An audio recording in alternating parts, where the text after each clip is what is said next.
and welcome to Press TV News Analysis. I'm Kaveh Taghbai. An alleged Iranian plot to kill the Saudi ambassador to Washington has grabbed the headlines. But if true, why would the Iranian government want to do this? U.S. officials have so far presented relatively scarce evidence, which may be followed by sanctions. Well, in this edition of the News Analysis, we will discuss the motives that the U.S. has to make this allegation and whether this may be a move by the U.S. to divert attention from its own domestic problems, like its nationwide protest movements, amongst others. Well, let me introduce our guests. We have Middle East expert Christopher Walker joining us from London, American philosopher and professor emeritus at the University of Minnesota, James H. Fetzer, who joins us from Madison, and former CIA officer and executive director of Council for the National Interest, Philip Giraldi, joining us from Washington. We also have a professor of the University of Tehran, Professor Mohammad Marandi, who joins us from Beirut. Well, gentlemen, thank you all. Let me go first to you, Professor Marandi. What would Iran gain from the alleged plot, especially at this juncture of time? You have the Middle East region in which it's witnessing popular revolutions, toppling U.S. allies. Well, I think that's the whole point. Iran would gain absolutely nothing. The only country that really gains out of this is the United States by making these accusations. The Iranians, first of all, they've had 32 years of a difficult relationship with the Saudis, but has existed. But never, even during the war when Saudi Arabia and the United States and the Europeans supported Saddam Hussein, gave him weapons of mass destruction to use against Iranians, never did the Iranians even attack a single Saudi anywhere in the world. On the other hand, let's assume that the Saudi diplomat was a target. Why him? He's not a high-ranking Saudi prince.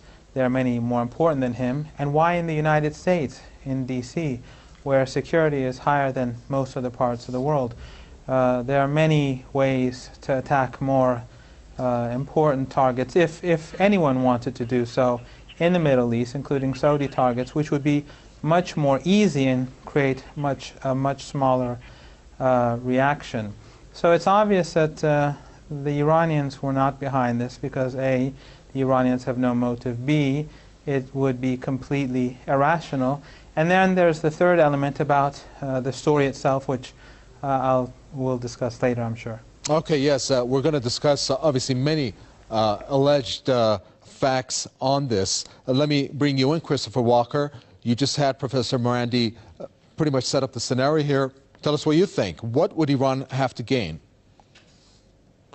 No, it's very, very hard to see. This whole alleged plot has the smell of a sort of B-movie in it. The fact that it was supposed to employ Mexican drug runners, that there haven't been any explosive discovered, and I totally agree with your previous contributor that if, for some reason or other, far-fetched as it may seem, that the Iranians had wanted to target a Saudi target, they certainly wouldn't pick probably the most secure capital in the world and one of the lesser well-known Saudi members of the connection with the royal family. They could pick a far easier target in a far softer place. So this all looks to me, I'm afraid I'm a bit of a conspiracy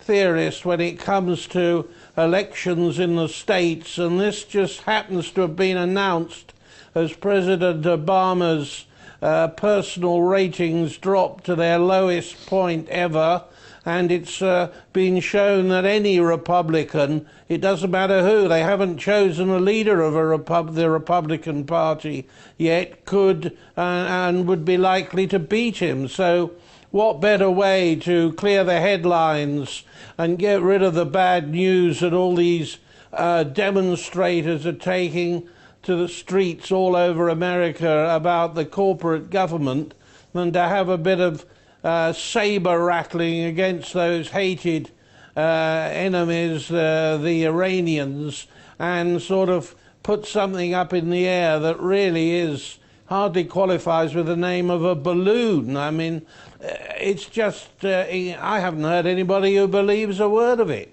Well, that's the whole thing, too, isn't it? That many people are not believing this. I mean, even the U.S. media, the Washington Post even has doubted the story and cited its own evidence. But let's move into some of those facts that perhaps remain very doubtful in terms of the credibility of this. And I'd like to refer to Justin Raimondo, who's the editorial director of the website antiwar.com. Which he says, how is it that these two Iranians just happened to meet up with a Mexican drug cartel assassin who just happened to be a longtime DEA informant? I mean, is there any response to this question that's posed by this editorial director, James Fetzer? Everything that's been said so far is completely accurate. We appear to be witnessing the resurrection of Operation Northwoods, in which American operatives would commit crimes like assassinations and bombings and blame them on Fidel Castro in order to justify an attack on Cuba. Hillary Clinton has said that this idea of contacting a Mexican crime syndicate killer to bring this about is so unbelievable, no one could make it up. But the fact is, it's a transparently fabricated event. Not only does Iran have no motive whatsoever, but if Iran were to perpetrate such an act, it would do so in a stealthy manner. It wouldn't rely on someone like a drug killer whose confidence could not be assured. Besides, he's in Mexico. This is supposed to take place in Washington.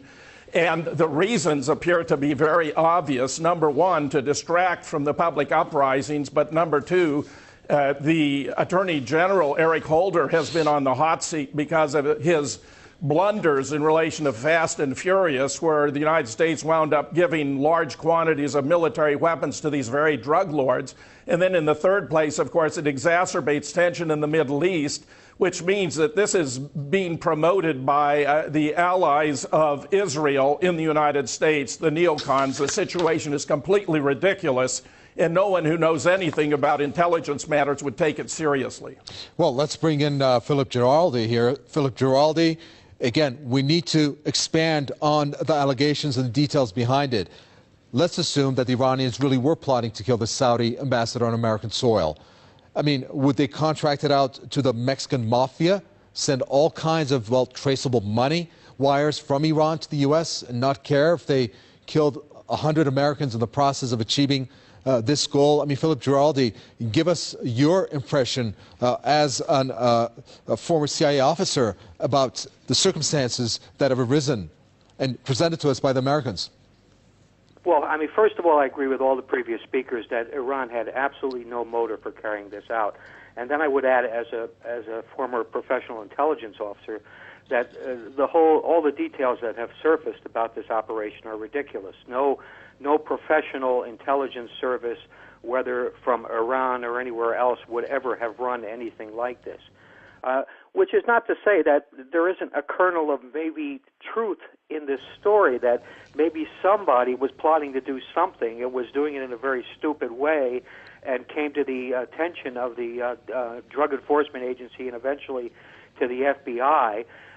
We have like a missing chapter here, which is the past 9 months, during which period the DEA informant clearly was in contact with one of these gentlemen, and we don't know to what extent the situation was manipulated by him to turn what may have started out as nothing and turned it into a case that could be exploited by the government to make its case that it's being tough on terrorism. So there are a lot of little stories here, and there are a lot of things we don't know yet.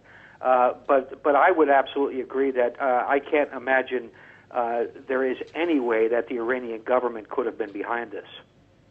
Okay, Mohammed Marandi, Eric Holder has claimed that he has evidence that implicates Iran in this alleged assassination plot. Before I pose my question to you, first let's take a look at this video, and then I'll come back to you.